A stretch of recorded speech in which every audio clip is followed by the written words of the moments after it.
You may think you are moving your arm by your control. It's not so. You can watch the brain real time. Moments before you decide to move your hand, the brain had decided to move the hand. It's only an illusion that you have decided to move your hand. Now the problem is you are identifying yourself with your thoughts, with your mind, with your body, and the so-called self. This we call Anatma, or Anatma in Sanskrit, which means false identification. And why is there this false identification? Because of what we call in Sanskrit PragnaParada, or failure of intelligence, which is what we try to awaken in level 2. Because of failure of intelligence, you are having wrong identification, which leads to a sense of separation. The sense of separation is the cause of all problems. All problems inside yourself are caused because of this sense of separation. All problems in the family are caused because of the sense of separation. All problems in your country are caused because of the sense of separation. All problems in the world arise because of the sense of separation. If you remove the sense of separation, then there are no problems in the individual, no problems in the family, no problems in the nation, no problems in the world. That is the root cause of all problems. To be free of the self is the only revolution. Not the French Revolution, not the American Revolution, not the Russian Revolution, not the Chinese Revolution. Those revolutions were necessary. Yes, but they have their place. But that is not going to transform man. That is not going to end suffering. The only solution for all our problems is to ultimately awaken, where we lose this sense of separation. That is the real problem.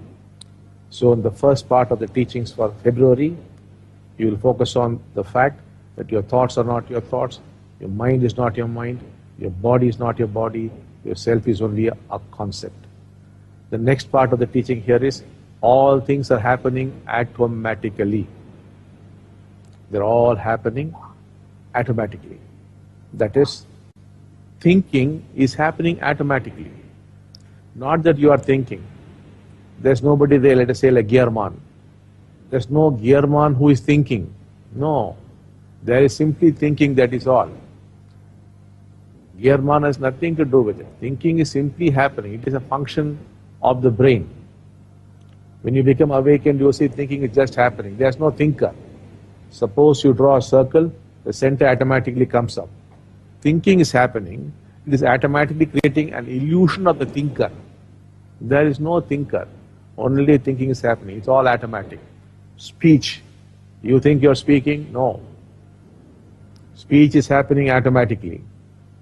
Action is happening automatically. So all things are happening automatically. So this is what you have got to focus the month of February. That all things are happening automatically. It's only our illusion that there is a controller, that there's a thinker. There's a controller who's controlling all actions, that there's a thinker who is thinking. It's not so. It's all happening automatically.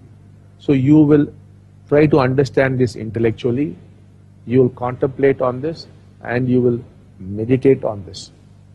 This is the programming.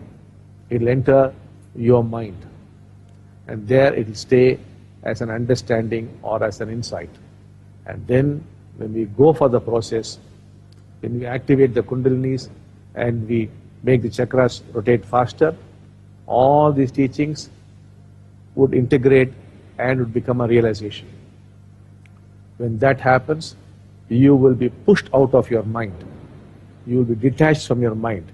Your mind will be decluttered from you, and you will be watching your own mind, and the mind will be functioning automatically. Right now, you are living within the mind. All of you there, you are only existing. You are not living, because you are living the life of the mind. You are in prison, the prison called mind.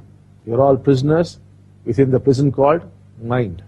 And you do not even know you are in a prison. Because you are very intelligent, you have nicely organized all the furniture inside the prison. It is so nicely organized, you don't even feel bad being in the prison, except now and then. All the furniture are arranged. What is the furniture? Your attachment to your wife, husband, or children, your attachment to money, your attachment to property, your attachment to name and fame, your attachment to excitement, this and that. This is the furniture. All this has been arranged. It is good. You must arrange it, and we will also help you with it. But then, that's only for survival. But then, that is not living. That is merely existing. You can start living only once you come out of the prison. Now this prison is locked from inside and outside. The inside lock you must try to open. How will you open? You must realize you are living in a prison.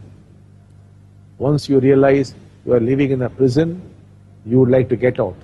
Then you will open the lock inside. The outside lock you cannot open. The Diksha will blast open the outer lock, and then you will come out of prison. When you come out of prison, you will see your mind is there, intact. All your knowledge is intact, but you are out of it. It will be working automatically, and it will beautifully run your life. The problem is when you get involved. When you merely become a witness consciousness, the mind is automatically functioning. You can drive your car, drive the plane, you can do your work, you can be engineer, you can be doctor, you can do anything. Without any stress, very efficiently, the mind will be working. And you will be watching your mind working. When you come out of the mind, when you are free of the mind, you are awakened. Right now, the mind is like a huge donkey. Instead of it serving you, or you riding on the donkey, you are carrying the donkey on your shoulders. That is your condition. The mind is holding you prisoner. It is making use of your life for its survival. You are not at all free. You are being taken over as a prisoner. So only when you jump out of the mind, you are truly free. You would start living. You would then know what it is to live. Then all your questions of what is God, who is God, how did the universe begin, what is the purpose of life, what is the meaning of life, everything disappears, completely gone. Because the one who's asking these questions is gone. The questioner is gone, the questions are gone. There are no answers to these questions. The questioner must go. And that's what we're intending to do. So please, in the month of February, contemplate on what I've just now spoken. In the March, we'll be moving on to some other teachings. And then we go on like that in May and June, till we finally come to the process. In the process, all this will become your realization. And if you become awakened, you are free. So we shall now meditate for the next 3 minutes.